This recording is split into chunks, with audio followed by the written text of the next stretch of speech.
powers to be of the industry is they do this not because anyone's making a lot of money at it. They do it because it's the love of cycling. And they make our lives so much nicer because we don't have to ride a bike, we choose to ride a bike. And what we try to deliver to you is the ultimate experience, and you guys make it easy for us. So with that, who's playing at the table here? We have Ben Serrata, Bob Harley, Rob Vandenmark, and, I'm sorry, missed it, Rob Vandenmark and Nick, and this is Nick. Everybody but Nick is owners, their names. What? Next one. You'll see on some of the tubes, Nick's composite specialist, young guy. He probably wasn't born when these guys started building bikes, but he understands technology, and so he's representing the brand. And we're just, anyone else water? We're going to start off with just some pre-planned questions to get this conversation going, and feel free to ask your own questions. What? So, just a big silhouette. It's almost like the dating game here, right? So Ben, tell us. I'm afraid audio is going to be bad. We should do that. Hell yeah. Let's timer. 3 minutes or less, which is tough for this group. Trust me. Did you say 30 minutes or less? That's the problem. We want to go ride our bikes. Yeah, so it's like just how'd you get into business? Oh, so this is a serious Oh, question. just, yeah, it is. Okay, this is the first told the question. story many times. Okay. Are you? Okay. Well, I got into this business not so much by accident, but not with that much attention either. I was, as a kid, I loved to ride bikes and loved to make things, and grew up in the household of workaholics. And so to kind of give myself something to do, I started a bike shop when I was 14. And between high school and college, I thought it would be fun to see how bicycles are built. And I went to a little small bike factory, handmade factory in London for a little period of time. And got hooked. I really tried to go to college after that, and took a leave of absence after a while, and never looked back. And had some moments of that fork in the road, wondering whether or not this is something I wanted to do for the rest of my life, and was it meaningful enough.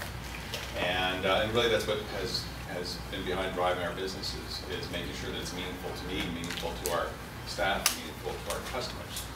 That's it. And now it's only 1 minute. I can't believe it. Yeah. Good job. Yeah, okay. Bob? Do I get points? I get I might get a date. Get a date. Same question? How do you get into the business? Well, I grew up riding bikes. I was more into touring. I never was into racing. I never knew racing was available for mere mortals. So I got into touring and long distance riding when I was younger, living in Massachusetts. And spent most of my adult life building boats. I built high-performance race boats with composites, built Olympic-class sailboats, worked on some 12-meter boats, did a lot of design work with centerboards and rudders, developing them from NACA sections, and then built traditional wooden boats for about 16 years. So I was in the boat building industry for about 27 years, I think it was. And through that time, in my mid-30s, late 30s, I started racing bikes. And never very good at it, but enjoyed it.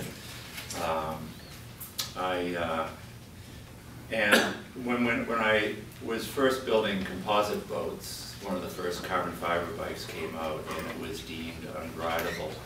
I actually saw that bike not too long ago at a lecture I gave at up at Troy, and it was. So I never believed the article. I thought the article had to be crazy because we had been working with composites and boats and getting great results from it. So a number of years down the road after that, I started playing with bike design, and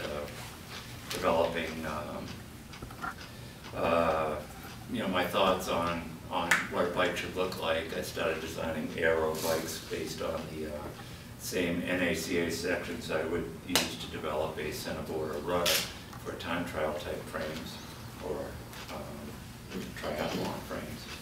And then decided after 27 years of building boats, I had had enough of that. And her wife, who has a good sense of humor, said, "Okay, let's try bikes." And I think that's an important part of having a bike company is having a good sense of humor, or at least having a wife that has a good sense of humor. So we've been doing that for the last 12 years now. I spent almost 3 years just developing tubes and tube shapes and layup types, and was making my own tubes to begin with, and has evolved into Harley Cycles as it's now. Nick, I know you're in the bike business for a very short time. What got you into composites? You went to school for composites. Yeah. Well, in fact, six years ago, I entered college for a mechanical engineering degree. And I went into science clubs, building different type of cars for international student competitions. And I got in composites for designing wind turbine blades for a wind turbine propulsion car. So yeah, a car that actually moves with a front wing. And it got pretty interesting, and we worked a lot on this. We actually won a world championship last year for the wind car project, so it was back in Holland, in Europe. So that got me into composites, and I always have been a cyclist and a speed skater, so most into sports. And when I finished my degree, Guru offered me an internship just to complete my bachelor's degree. And since I was working with composites for 3 or 4 years in school, I applied what I learned in small scale projects. And after my internship, they offered me the job as a composites engineer. So I worked a little on different projects on the production line at first, and then when we first came up with the idea of renewing the Photon into a series. That's where I got interested in the job, and they offered me to take a big part in it. And I thought about this concept of the stripes and the carbon for the HL, which is this bike behind me. So it's I came up with the idea, showed it, built a few bikes just to test the concept, and since the results were there, it became an actual bike that we're selling now. That's about the story. I am betting that Nick will get a job offer before he leaves. Rob? Let's see, I grew up in a bike shop. Started working as a mechanic in 1980 or so. Did that all through junior high school, college. I went to an art school as a sculpture major for college, and I worked in a bike shop through at that same time, and had the opportunity to combine those two things together, being a bike mechanic and a bike enthusiast and a racer back then, and sculpture together when a company called Merlin Metalworks was just starting out in '87, and was able to do kind of all the different jobs there over an 11-year period. Starting there, I was the first full-time employee. There was 3 partners there at the time, so we were just starting out. Very interesting time. And through my tenure there, got to do everything from sweeping the floors and cleaning the bathrooms to product development, machining, welding, a little bit of everything, and really ended up focusing on product development work. When I left there, I started 7 cycles in '97, and have not looked back since. So I'm still doing it, learning more every day. Hey, Rob, in your company's lineup, what's your favorite personal bike?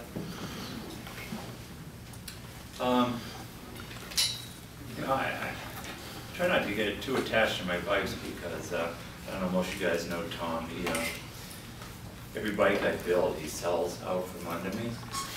So My Z3, I think, was my original favorite. I thought, I really enjoyed the way that rode, and looking forward to getting a Z0 though, and excited about that. But I would say to date the Z3.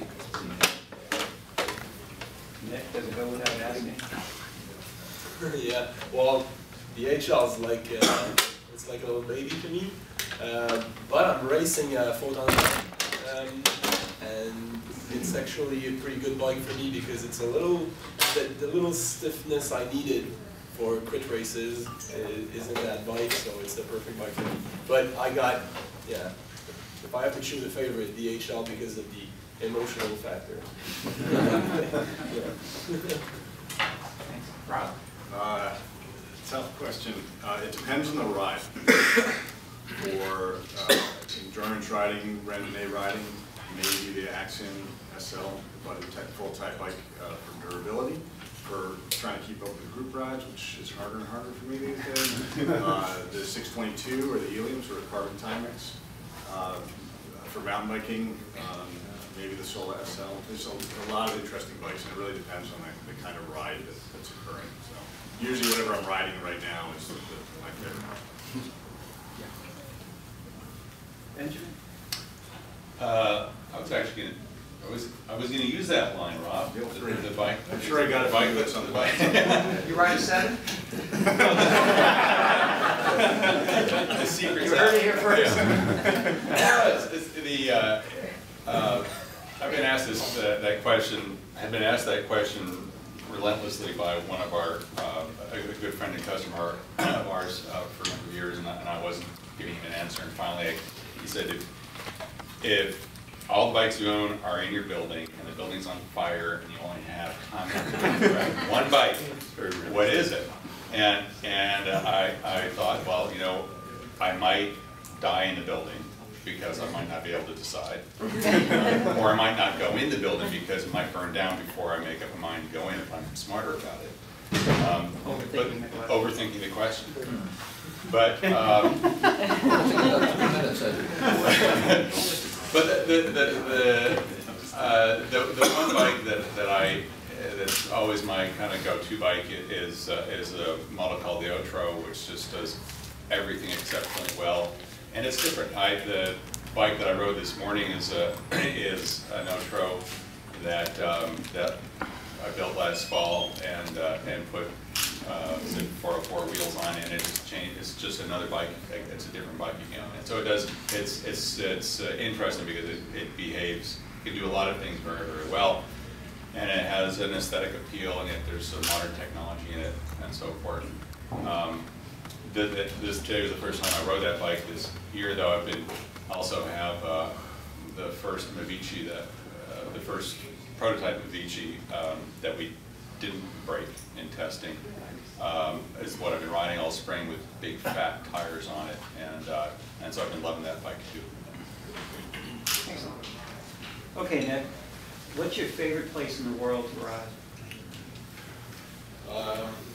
It's actually not even for a road bike, but I've ridden a DH bike in Switzerland this summer, and it was pretty excellent. So I would say Switzerland. I didn't have a road bike with me at the time, but small country roads are amazing down there. So let's say Switzerland. Rob? For me, I've ridden a few different places. I'm so sorry, Rudy, we got the Swiss nod. I didn't even think about it. I don't know if you're in Jersey, you grew up there, so I can vouch for the roads. Having ridden a few places around the world, I really love the area in New England that we ride.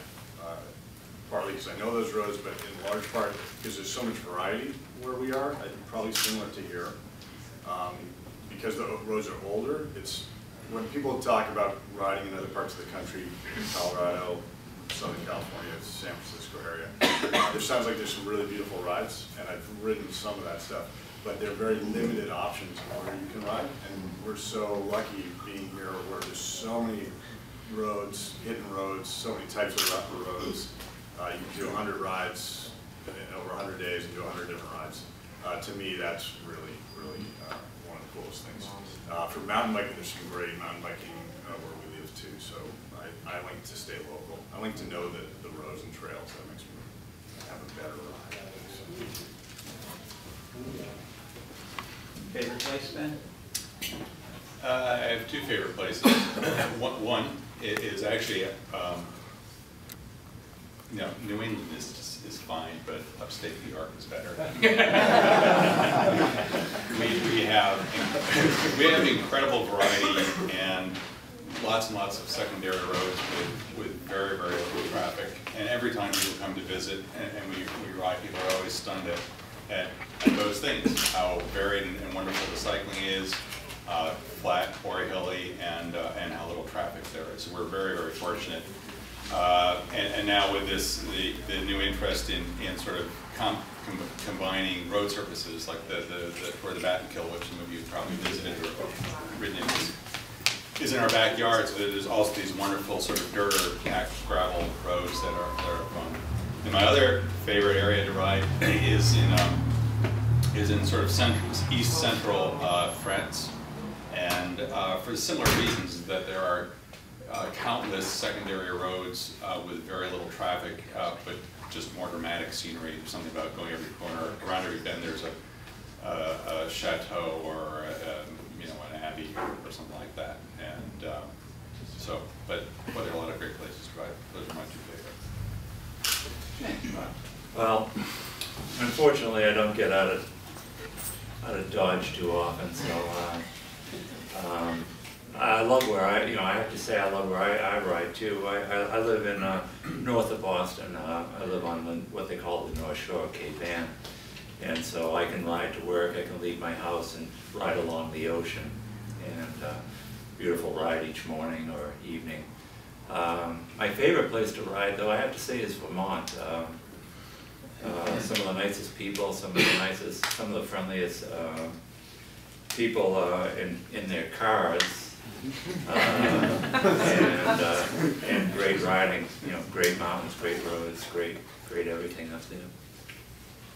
Thanks. Rob, tell us about the most challenging bike you've ever built. All right. Let's see.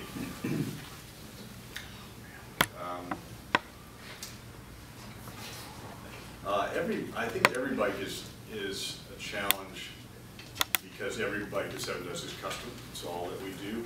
So it's always a new bike. It's always the first of its kind. So they're all a challenge in a good way. It's a hard challenge.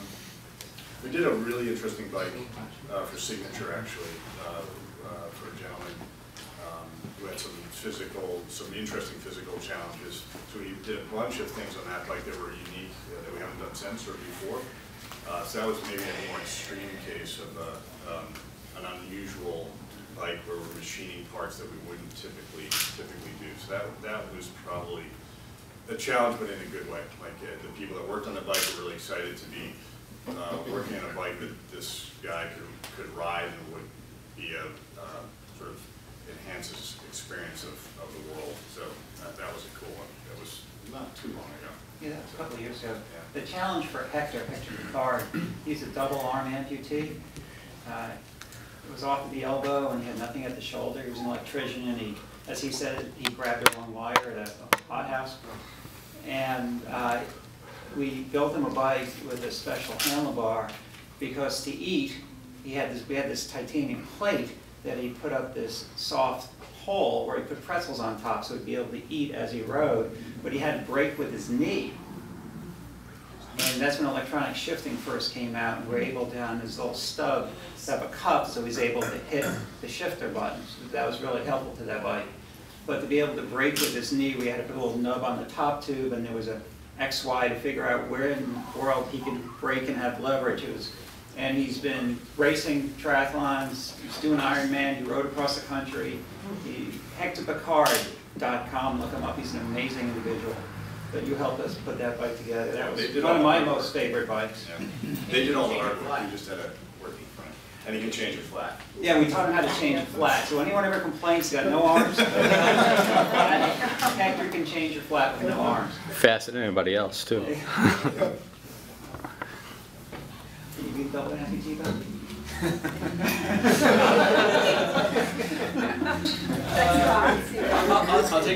I'll take a different tack. Probably the hardest bike or bikes that I can recall building